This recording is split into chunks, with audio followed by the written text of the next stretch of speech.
Modi 9 s'intéresse ce soir au tourisme vert. En Suède, vous allez comprendre pourquoi. Pour obtenir le label écolo, il faut avoir franchi un véritable parcours du combattant.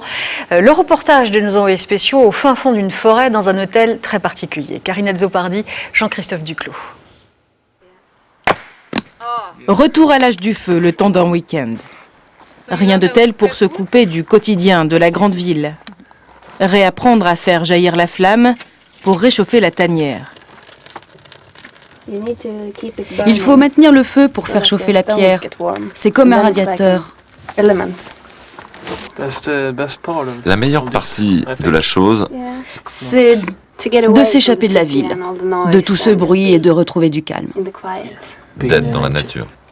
C'est l'aventure. Et pourtant, cet endroit est bien une pension dont voici la réception. Marcus, le gérant, l'appelle fièrement l'hôtel le plus primitif de Suède. Pas d'eau, pas d'électricité et un confort basique. L'hôtel est estampillé écotourisme et n'usurpe pas son titre.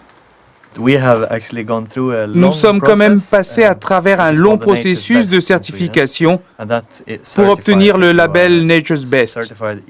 Donc on est certifié éco-compagnie et éco-guide. On choisit de la nourriture locale et bio. Quand on achète des objets, on prend garde à leur impact sur l'environnement et puis on est inséré dans la communauté locale. Ce soir, jusqu'à tard dans la nuit, randonnée dans la forêt pour observer la faune.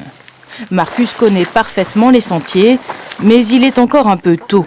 Les animaux qu'il recherche ne sortent qu'à la nuit tombée. Ici, il y a beaucoup d'animaux fascinants et les gens viennent les voir de l'autre bout du monde. Il n'y a pas beaucoup de guides. Alors je me suis dit, pourquoi ne pas faire guide d'élan? Et puis j'ai aussi commencé à faire guide pour les ours et les loups.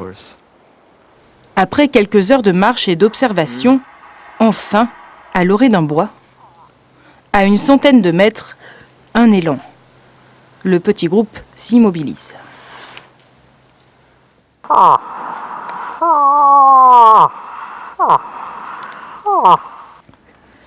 Comme c'est un mâle, j'ai essayé d'imiter le cri de la femelle à la saison où il s'accouple. Une femelle élan en chaleur. Dans la pénombre, 20 minutes plus tard, chacun retient son souffle. Un autre élan est là, tout près. Ça, c'était un élan mâle de 3 ou 4 ans.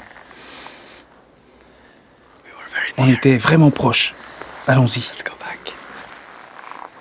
Au cours de la journée, les touristes ont non seulement observé les animaux, mais appris à imiter leurs cris. Et le résultat est parfois concluant.